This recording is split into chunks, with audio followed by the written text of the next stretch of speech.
ఈ రోజున మనం మాల్వా సుల్తాన్ బాజ్ బహదూర్, రాణి రూపమతుల ప్రేమకి సాక్ష్యంగా నిలిచిన అందమైన మండూ పట్టణంని దర్శించుకుందాం.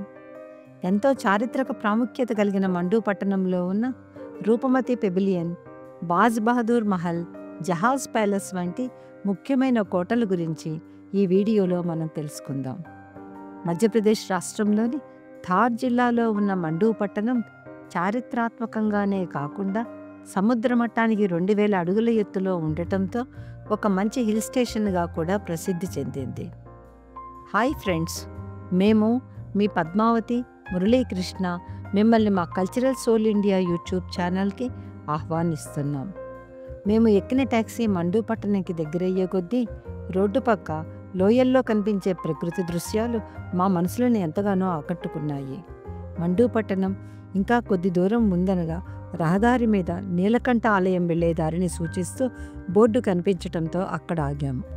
మెట్లు దిగుతూ ఆలయంలోకి వెడుతుంటే మెట్ల పక్కన గోడల మీద కూర్చుని ఉన్న కోతులు చూడటానికి ముచ్చటగా కనిపించాయి. కానీ ఎవరి చేతిలో అయినా ఆహార పదార్థాలు కనిపిస్తే మాత్రం ఆ కోతులు వారి మీదకి దూకి వాటిని లాక్కుంటున్నాయి. ప్రకృతి రమణీయమైన ఈ ప్రదేశంలో ఒకప్పుడు ఒక ప్రాచీన శివాలయం ఉండేదని చెబుతారు.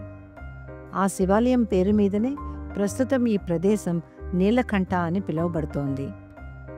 ఇప్పుడు మనం చూస్తున్న ఎర్రరాతి కట్టడం 16వ శతాబ్దంలో అక్బర్ సంస్థానంలోని ఒక గవర్నర్ నిర్మించుకున్న విశ్రాంతి భవనం అని ఇక్కడ లభించిన శాసనాలు చెబుతున్నాయి.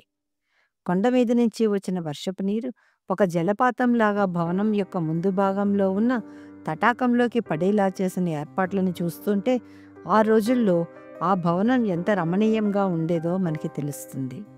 ప్రస్తుతం నీలకంఠ శివాలయంగా మార్పు చెందిన ఈ భవనం యొక్క పక్క భాగంలో నిర్మించిన సన్నని మెట్ల మార్గంలో పైకి వెడితే ఒక గొయ్యిలాంటి గర్భగృహంలో నీలకంఠేశ్వరుడి శివలింగం, ఆ శివలింగం వెనుక భాగంలో అమ్మవారి ప్రతిరూపమైన త్రిశూలం కనబడతాయి. ఆలయాన్ని దర్శించుకున్న భక్తులు మెట్లు దిగి కిందకి వెళ్ళి నీలకంఠేశ్వరుడికి పూజలు చేసి పైకి వస్తున్నారు. ఈ ఆలయం యొక్క మొదటి అంతస్తులో ఇంకొక చిన్న శివలింగం ప్రతిష్ఠించబడి ఉంది. నీలకంఠ శివాలయం నుంచి బయలుదేరి మండూ పట్టణంలోకి చేరుకోగానే మేము ఎక్కిన ట్యాక్సీ రూపమతి పెవిలియన్ నిర్మించబడిన కొండ దగ్గర ఆగింది. ఆ కొండ పైభాగంలో కనిపిస్తున్న రూపమతి పెవిలియన్ దగ్గరికి మేము నడక మొదలుపెట్టాము. సైనికులు నిమార్ లోయని వాచ్ చేయటం కోసం ఈ భవనాన్ని ఒక వాచ్ టవర్గా నిర్మించినట్లు భావించవచ్చు. సుల్తాన్ బాజ్ బహదూర్ ప్రియసఖి అయిన రాణి రూపమతి ఈ భవనం మీద నుంచి నర్మదా నదిని చూడటానికి తరచూ వస్తుండటంతో ఈ భవనానికి రూపమతి పెవిలియన్ అన్న పేరు వచ్చింది. 2 అంతస్తులతో స్తంభాలపై కట్టిన ఆర్చీలతో ఆఫ్ఘన్ మొఘల నిర్మాణ శైలిని ప్రతిబింబిస్తూ నిర్మించిన రూపమతి పెవిలియన్ యొక్క ముందు భాగం చూస్తున్నాము. రూపమతి పెవిలియన్ యొక్క వెనుక భాగంలో భారతీయ పురావస్తు శాఖ వారు అందమైన తోటని అభివృద్ధి చేశారు. రూపమతి పెవిలియన్ నుంచి బయలుదేరి బాజ్ బహదూర్ మహల్ చేరుకున్నాము. 16వ శతాబ్దంలో నిర్మించబడిన ఈ ప్యాలెస్ బాజ్ బహదూర్ మరియు అతను ఎంతగానో ప్రేమించిన రాణి రూపమతి మధ్య ఉన్న ప్రేమ కథకి చారిత్రక సాక్ష్యంగా నిలుస్తుంది. బాజ్ బహదూర్ ఒకసారి వేటకు వెళ్ళినప్పుడు నర్మదా నది ఒడ్డున తన మధురమైన స్వరంతో సంగీతం ఆలపిస్తున్న రూపమతిని చూసి ఆమెతో ప్రేమలో పడ్డాడు. రూపమతి స్వరానికి, ఆమె అపురూపమైన అందానికి మంత్రముగ్ధుడైన బాజ్ బహదూర్ ఆమెను వివాహం చేసుకొని మండూ రాజభవనానికి తీసుకురావాలని ఆ క్షణంలోనే నిశ్చయించుకున్నాడు. ఆ ఇరువురి ప్రేమలో సంగీతం ఒక ముఖ్య భాగం అవటంతో వారు కలిసి సంగీత కార్యక్రమాలు నిర్వహిస్తూ కాలాన్ని గడిపారు. ఒక సుల్తాన్ని పెళ్లి చేసుకున్నప్పటికీ రూపమతి తన హైందవ సాంప్రదాయాలను ఖచ్చితంగా పాటించాలని అనుకోవటంతో బాజ్ బహదూర్ ఆమె కోసం ప్రత్యేకంగా ఒక ఆలయాన్ని కూడా నిర్మించాడు. 1561లో మొఘల్ చక్రవర్తి అక్బర్ యొక్క సేనాధిపతి అయిన అహ్మద్ షా దాహిల్ మండూను ఆక్రమించినప్పుడు మొఘల్ సేనకు ఎదురీదలేక బాజ్ బహదూర్ సైన్యం పరాజయం పొందింది. రూపమతి అందానికి మంత్రముగ్ధుడైన అహ్మద్ షా దాహిల్ ఆమెను బలవంతంగా తన వశం చేసుకోవాలని అనుకున్నాడు. తన ఆత్మగౌరవంని నిలుపుకోవటం కోసం రూపమతి విషం తాగి ప్రాణత్యాగం చేయటంతో మాల్వా రాజవంశం బాజ్ బహదూర్తో ముగిసిపోయింది. సంగీతం, కళలు, మరియు అమరమైన ఒక ప్రేమ కథకు నిలువెత్తు నిదర్శనంగా నిలబడిన బాజ్ బహదూర్ ప్యాలెస్ మాల్వా రాజ్యంలో ఒక ప్రత్యేక స్థానం కలిగి ఉంది. బాజ్ బహదూర్ ప్యాలెస్లోనే ఉన్న రూపమతి మహల్ రాణి రూపమతి యొక్క రాయల్ రెసిడెన్సీ అని చెప్పవచ్చును. ఇప్పుడు మనం చూస్తున్న అందమైన చెరువు బాజ్ బహదూర్ కాలంలో నర్మదా జలాలతో నింపబడిన రేవాకుండ్. బాజ్ బహదూర్ ప్యాలెస్కి సమీపంలోనే ఉన్న రేవాకుండ్ కూడా రాణి రూపమతి మరియు సుల్తాన్ బాజ్ బహదూర్ ప్రేమ కథకు జ్ఞాపక చిహ్నంగా ఎంతో ప్రాముఖ్యత పొందింది. నర్మదా నదిని దేవతగా భావించే రాణి రూపమతి కోసం బాజ్ బహదూర్ నిర్మించిన ఒక పవిత్ర జలాశయమే ఈ రేవాకుండ్. రాణి రూపమతి ప్రతిరోజు నర్మదా నదిని పూజించటం కోసం ఈ రేవాకుండ్లోని నర్మదా జలాలను నింపే ఒక ప్రత్యేకమైన వ్యవస్థని రూపొందించారు. నర్మదా నదికి రేవా అనే పేరు కూడా ఉండటంతో నర్మదా జలాలతో నింపబడిన ఈ జలాశయానికి రేవాకుండ్ అనే పేరు వచ్చింది. రూపమతికి నర్మదా నది పట్ల ఉన్న భక్తిని రేవాకుండ్ ప్రతిబింబిస్తుందని చెప్పవచ్చు. రేవాకుండ్ చుట్టూ ఉన్న దృఢమైన నిర్మాణాలు ఆ కాలపు శిల్పకళా నైపుణ్యానికి ఉదాహరణ అని చెప్పవచ్చు. ప్రతి సంవత్సరం డిసెంబర్లో జరిగే మండూ ఫెస్టివల్ సమయంలో భారత పురావస్తు శాఖ వారి నిర్వహణలో ఉన్న రేవాకుండ్ ప్రత్యేక ప్రాధాన్యతను సంతరించుకుంటుంది. ఇప్పుడు మనం మాల్వా సుల్తానులు నివసించే జహాజ్ మహల్ అనే భవనం దగ్గరకు వచ్చాము. జహాజ్ మహల్ భవనం లోపలికి వెళ్ళటానికి మనిషికి 25 రూపాయల టికెట్ తీసుకుంటారు. సెల్ ఫోన్లో ఫోటోలు వీడియోలు తీసుకుంటే ఏమీ అనరు, కానీ కెమెరాకి టికెట్ తీసుకోవాల్సి ఉంటుంది. కపూర్ తలావ్ మరియు ముంజా తలావ్ అనే 2 చెరువుల మధ్య ఒక నౌకలాగా కట్టబడిన ఈ భవనానికి జహాజ్ మహల్ అనే పేరు వచ్చింది. భవనం యొక్క ప్రతిబింబం 2 చెరువులలోనూ ప్రతిబింబిస్తుంటే ఈ భవనం నీళ్లలో తేలియాడుతున్న నౌకలాగే కనిపిస్తుండేది. విలాసవంతమైన రాచరికపు జీవితాన్ని గడపటం కోసం మాల్వా సుల్తాన్ అయిన గియాసుద్దీన్ ఖిల్జీ ఈ భవనాన్ని 15వ శతాబ్దంలో కట్టించాడు. 120 మీటర్ల పొడవుతో ఇస్లామిక్ మరియు హిందూ శిల్పశైలుల మిశ్రమంతో నిర్మించబడిన జహాజ్ మహల్ సుల్తానుల యొక్క రాణుల కోసం ఒక అంతఃపురంలా ఉపయోగపడేది.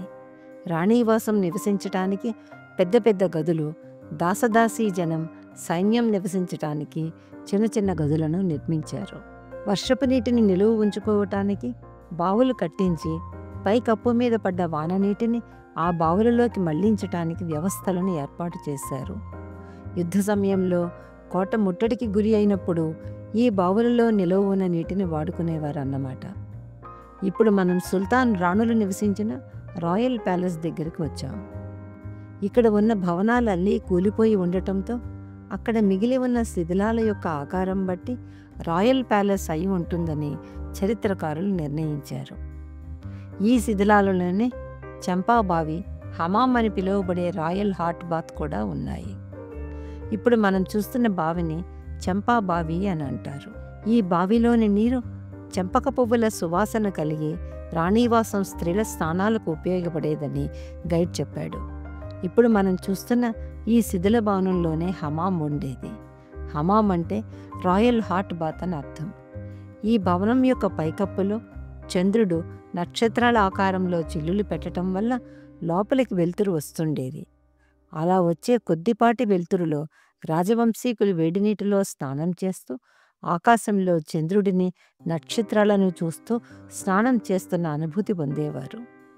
ఇప్పుడు మనం చూస్తున్నది అతి పురాతనమైన హిందూ బావి.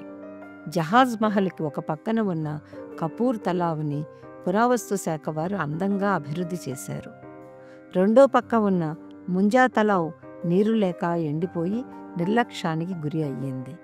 భవనం అంతటా అందమైన తోటలు, నీటి ట్యాంకులు, ఫౌంటైన్లు ఏర్పాటు చేయబడి ఉన్నాయి. వర్షపు నీటిని భవనంలో నిర్మించిన తటాకాలలోకి తరలించే జల వ్యవస్థ చక్కటి ప్రణాళికలతో రూపొందించబడింది. ఇప్పుడు మనం హిందోళా మహల్ అని పిలువబడే ఒక పెద్ద సమావేశ మందిరంని చూస్తున్నాం. ఎత్తుగా వెలుపలికి వాలినట్లు ఉన్న గోడల మీద నిర్మించిన ఈ మహల్ ఊయల ఆకారాన్ని కలిగి ఉండటంతో దీనికి హిందోళా మహల్ అని పేరు వచ్చింది. హిందోళా మహల్ అంటే ఊయాల సౌధం అని అర్థం. ఈ విధమైన రూపకల్పన వల్ల కప్పు చాలా ఎత్తులో ఉన్నప్పటికీ భవనం పటిష్టంగా ఉండటమే కాకుండా చాలా అద్భుతమైన కళాఖండంగా కూడా కనిపిస్తుంది. హిందోలా భవనంలోని గోడలని నునుపుగా చెక్కిన లేత ముదురు శిలలతో ఒక సమతుల్య ఆకారంలో కట్టారు. మహల్లోకి గాలి వెలుతురు ధారాళంగా వచ్చేటందుకు పెద్ద పెద్ద తెరిచి ఉన్న కిటికీలు మరియు గవాక్షాలు ఉన్నాయి.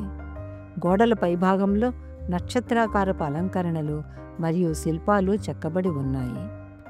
ఇప్పుడు మనం మాల్వా సుల్తానులు నమాజు చేసుకున్న జామా మసీద్ దగ్గరికి వచ్చాం. ఇండో ఇస్లామిక్ శైలిలో నిర్మించబడిన జామా మసీద్ ఒక అద్భుతమైన నిర్మాణం అని చెప్పవచ్చు. దమాస్కస్లో ఉన్న ఉమయ్యద్ మసీదును ప్రేరణగా తీసుకుని జామా మసీద్ నిర్మించబడింది. ఎత్తైన ఆధారంపై చతురస్రాకార రూపంలో నిర్మించబడిన జామా మసీదులో ప్రత్యేకమైన ప్రార్థనా మందిరం మరియు విశాలమైన ప్రాంగణం ఏర్పాటు చేయబడి ఉన్నాయి. ప్రార్థనా మందిరం మీద ఉన్న 3 పెద్ద పెద్ద డోములలోనూ మధ్య డోము చాలా ప్రాధాన్యత కలిగి ఉంది. ఇప్పుడు మనం చూస్తున్న హోషాంగ్ షా టూంబ్ భారతదేశంలోనే అత్యంత పురాతన మార్బుల్ సమాధి అని చెప్పవచ్చు. ఒక పక్కన జామా మసీద్, మరొక పక్కన ధర్మశాల, రెండిటికీ మధ్యలో ఉన్న చతురస్రాకారపు స్థలంలో హోషాంగ్ షా యొక్క పాలరాతి సమాధి నిర్మాణం జరిగింది. దక్షిణాసియా ఇస్లామిక్ శిల్పకళతో నిర్మించబడిన హోషాంగ్ షా టూంబ్ని ఒక పవిత్రమైన కట్టడంగా భావిస్తారు. ఈ సమాధి యొక్క నిర్మాణం హోషాంగ్ షా చేత ప్రారంభించబడినప్పటికీ క్రీస్తు శకం 1461లో మహమ్మద్ ఖిల్జీ చేత పూర్తి చేయబడింది. హోషాంగ్ షా యొక్క సమాధి పైభాగంలో తెల్లని పాలరాతితో నిర్మించబడిన ఒక పెద్ద డోమ్, 4 పక్కల 4 చిన్న డోములు ఉండి చూడటానికి తాజ్మహల్ని పోలి ఉంటుంది. ఈ భవనం లోపల హోషాంగ్ షా సమాధితో పాటు అతని కుటుంబ సభ్యుల సమాధులు కూడా ఉన్నాయి. క్రీస్తు శకం 1659లో ఈ సమాధిని దర్శించుకున్న ఉస్తాద్ హమీద్ అనే శిల్పి ఇచ్చిన డిజైన్ ఆధారంగానే తాజ్మహల్ నిర్మాణం జరిగినట్లు చరిత్ర చెబుతోంది. ఈ సమాధిలోకి ప్రవేశించటానికి ఏర్పాటు చేసిన వంపు తిరిగిన ప్రవేశ ద్వారం, దానికి 2 పక్కల పాలరాతి జాలీలతో ఏర్పాటు చేసిన కిటికీలు, సమాధి లోపల గోడల మీద ఏర్పాటు చేసిన గవాక్షాలు ఆనాటి మొఘల్ శిల్ప కళా నైపుణ్యానికి తార్కాణంగా నిలుస్తాయి. ఆ కాలంలో యాత్రికులకు తాత్కాలిక ఆశ్రయం అందించటానికి వీలుగా కట్టించిన ధర్మశాలని ఇప్పుడు మనం చూస్తున్నాం. రాజకుటుంబీకులు పెళ్లిళ్ల వంటి సామూహిక కార్యక్రమాలు జరుపుకున్నప్పుడు అతిథుల విడిది అవసరాలకు అనుగుణంగా కూడా ఈ ధర్మశాల ప్రాంగణం ఉపయోగపడేది. ధర్మశాలలో యాత్రికుల విశ్రాంతి కోసం వరుసగా నిర్మించబడిన పలు చిన్న గదులు, సామూహిక కార్యక్రమాలు నిర్వహించుకోవటానికి వీలుగా మధ్య ప్రాంగణం నిర్మించబడ్డాయి. లోపలికి చక్కటి వెలుతురు, గాలి రావటానికి వీలుగా సమతలమైన పైకప్పుతో తెరిచి ఉంచిన వరండాలతో ఈ భవనాన్ని కట్టారు. రాతి స్తంభాల మీద నిర్మించిన పొడుగాటి వరండాలు మన చూపులను ఆకట్టుకుంటాయి. ఇప్పుడు మనం చూస్తున్న భవనాన్ని అస్రఫ్ మహల్ అని అంటారు. దీనిని విజయ స్థూపం అని కూడా పిలుస్తారు. 15వ శతాబ్దిలో మహమ్మద్ ఖిల్జీ ద్వారా నిర్మించబడిన అస్రఫ్ మహల్ మొదట ఒక మదర్సాగా ఉపయోగించేవారు. తర్వాత కాలంలో అస్రఫ్ మహల్ని మాల్వా సుల్తానుల యుద్ధ విజయాలకు చిహ్నంగా ఒక విజయ స్థూపంగా మార్పు చేశారు. ఈ భవనం మీద నిర్మించిన గోపురాలు మాల్వా సుల్తానుల యొక్క విజయాల్ని ప్రతిబింబిస్తుండగా లోపల విద్యార్థులు చదువుకోవటానికి వీలుగా గదులు నిర్మించబడ్డాయి. మండు పట్టణంలోని ముఖ్యమైన ప్రదేశాలను చూసిన తర్వాత మా ప్రయాణం మధ్యప్రదేశ్ రాష్ట్రంలోని మరొక ముఖ్య పట్టణమైన ఇండోర్ వైపు కొనసాగింది. మేము తర్వాత పెట్టబోయే ఇండోర్ దర్శిని వీడియోలో మనం ఇండోర్ పట్టణంలోని ముఖ్యమైన ప్రదేశాల గురించి తెలుసుకుందాం.